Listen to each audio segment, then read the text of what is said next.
Hey everyone, this is the Simple Developer here to give you the relatively quick and simple rundown of how to use low-code, no-code, and AI tools to increase your productivity and or help you become more competitive in this evolving job market. Now, if you're new to or still learning how to use these tools like Power Automate and systems like these, then you've come to the right place. Now, if you're an experienced developer, this may not be the place for you, but you still may learn something, or hey, maybe even teach me something in the comments. Now today, we're going over how to build a Power Automate flow. In short, Power Automate is a tool in the Microsoft Power Platform suite that allows you to create, automations. This is a low-code, no-code tool, so you don't need any experience in developing code to make something useful with this. As long as you know how to click on buttons and watch a few tutorials, you should be able to get some good value out of this tool in relatively short time. Now, let's go ahead and get started. First thing you'll want to do is go to make.powerautomate.com. If it is available within your environment, you'll be taken to this page right here. Let's go to Create on the left-hand menu, and now we can see the different types of flows that we can make. So let's go over that real quick. We have automated cloud flows. These are triggered by some kind of event happening within the environment. Say someone submits an entry to a Microsoft form, or a new SharePoint list item gets added. You can think of things like that. An instant cloud flow, which is triggered manually. Now, this is the type of flow that I'm going to set up here for this demo, so you can trigger it directly from Power Automate. And there's also more advanced purposes for this as well. Say if you're making a Power App, then you can use an instant cloud flow to trigger the flow from within the app. Cool stuff. A scheduled cloud flow, which runs on a time-based interval, say every Monday at 7 a.m. You can think of it like that. Now those are the basics. Let's go ahead and create an instant cloud flow. Go ahead and name this Simple Dev Demo. Manually trigger the flow and create. I'm a bit of a stickler. I'm not a fan of the new designer. If you like it, I won't judge you. I may judge you a little bit. So let's look at the basic building blocks of a flow here. Your first action in this list here is going to be your trigger. And on this trigger, you can add inputs. Say, if I wanted to manually trigger this flow, but I also had to input some kind of data into it, I could put that there. For the purposes of this demo, we won't go into that though. Next, after your trigger, you have actions, which happen after the flow has been triggered. Within actions, you have the control group, condition, apply to each, do until, scope, switch, and terminate. Going over the basic building blocks here, let's go over condition, apply to each, do until, and switch. A condition is a lot like you may expect. It's like an if-else statement. You can think of it like, if this happens, or if this is the case, then do these actions. Otherwise, do these actions. Apply to each. This is a loop. This you can think about as, for this group of items, perform these steps on each item in that group. Do until. This is another loop, except the purpose of this loop is to have a condition at the start which is not met, and the actions within that do until loop will repeat over and over again until the condition is met.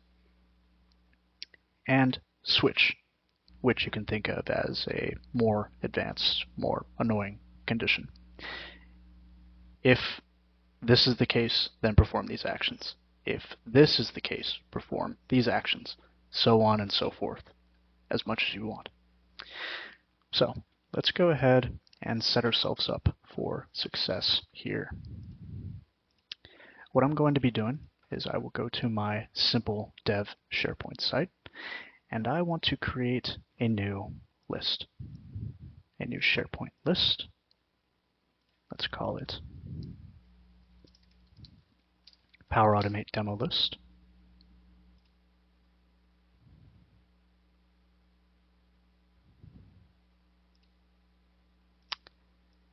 SharePoint, whenever you create a list, it automatically generates the title column for you, as well as quite a few other metadata columns, but we don't need to get into that just yet. Let's see. We want this list to be about fruit. Everyone loves fruit. So we're going to say, is it seeded? The type is a single line of text. Let's go and put a number, price, number of decimal places, 2. And title will be the name of the fruit. And this one we'll use should I buy it?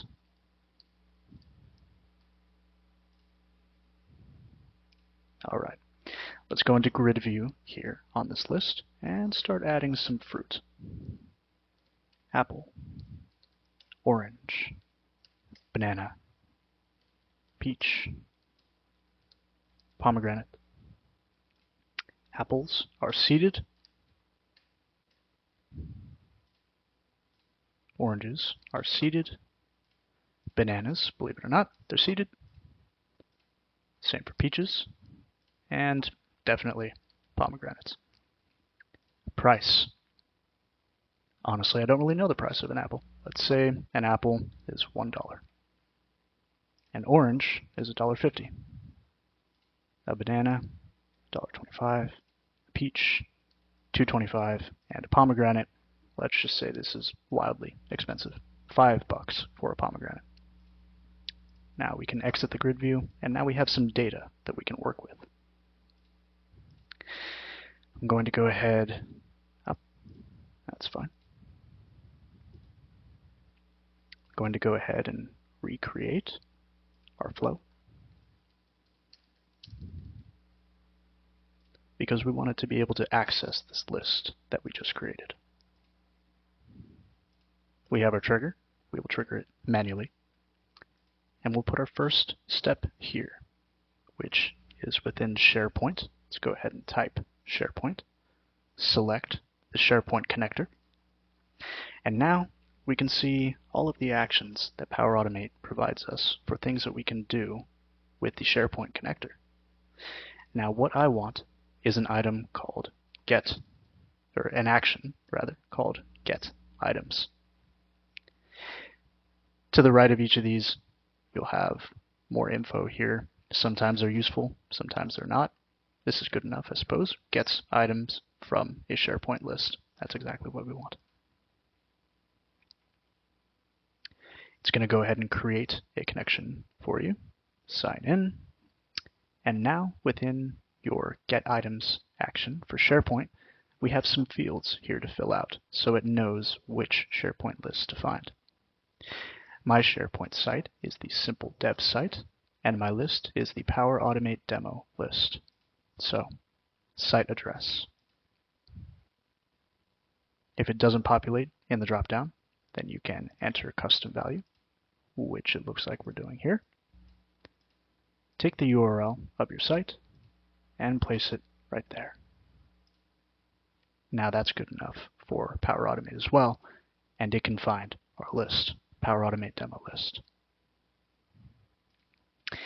Advanced options, not too much to worry about just yet. Filter query is useful if the SharePoint list that you're pulling data from has quite a lot of data in it. General rule of thumb is over 2,000. You probably want to be using some filter queries to restrict how many rows Power Automate is grabbing within this action. But for the purpose of this demo, we only have 5 fruits here to work with. So, get items. Now, this will collect every item from our Power Automate demo list. Let's go ahead and use one of those controls that we talked about before. Apply to each. We have a group of items that we want to iterate on.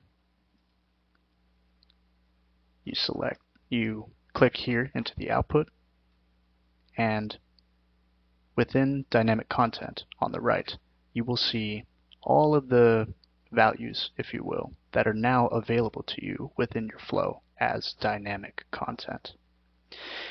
Now, since the only action I have above this apply to each loop in this flow is get items, then the only dynamic content I have available comes from get items. For a loop, you want value, which is the list of items. You'll know it's right if you hover over the dynamic content and see outputs, get items, body / value. This means that for each item in that SharePoint list, we are going to do this grouping of actions within the loop. Now, let's go ahead and use another control, a condition. Let's take one of the columns here from the SharePoint list. Excuse me. Let's say if the price is over, but not equal to, over $1.50, then I should not buy it because it's too expensive. Otherwise, I should buy it. Now, let's go into the dynamic content here and look up price. There it is. Price is equal to, let's go ahead and change that to is greater than, and we'll use the value 1.50, $1.50.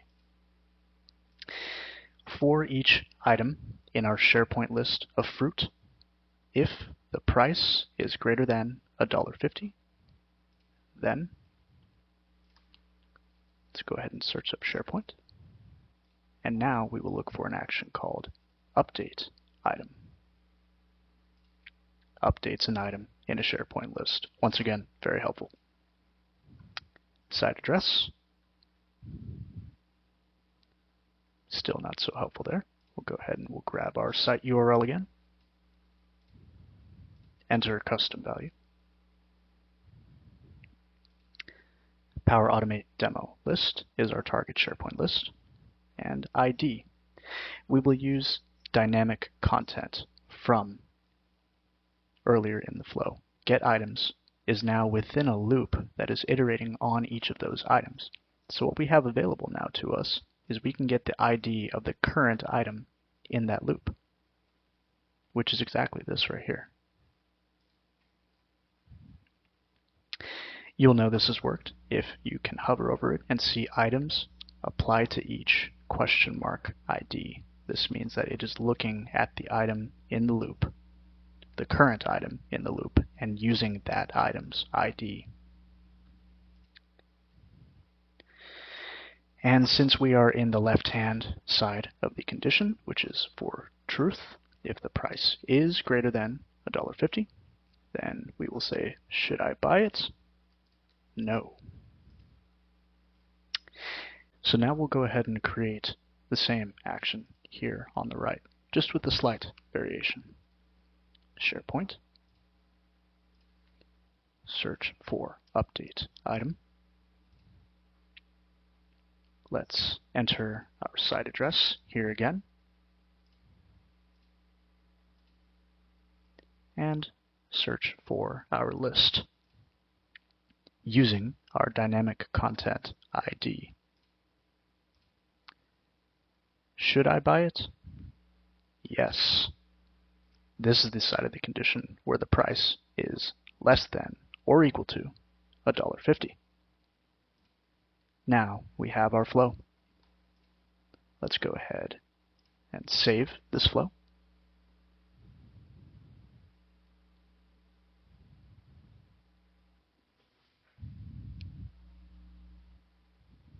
And now we'll test it. Test it manually. continue and run the flow.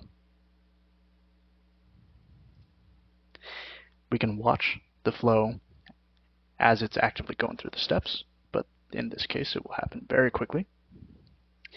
And we can now look into our SharePoint site, and if we give it a quick refresh, maybe it'll take a couple seconds. Here we are. Should I buy it? Apple, less than $1, yes. Orange, yes. Banana, yes. Peach and pomegranate, no. The basic building blocks of a flow described with fruit. Thank you.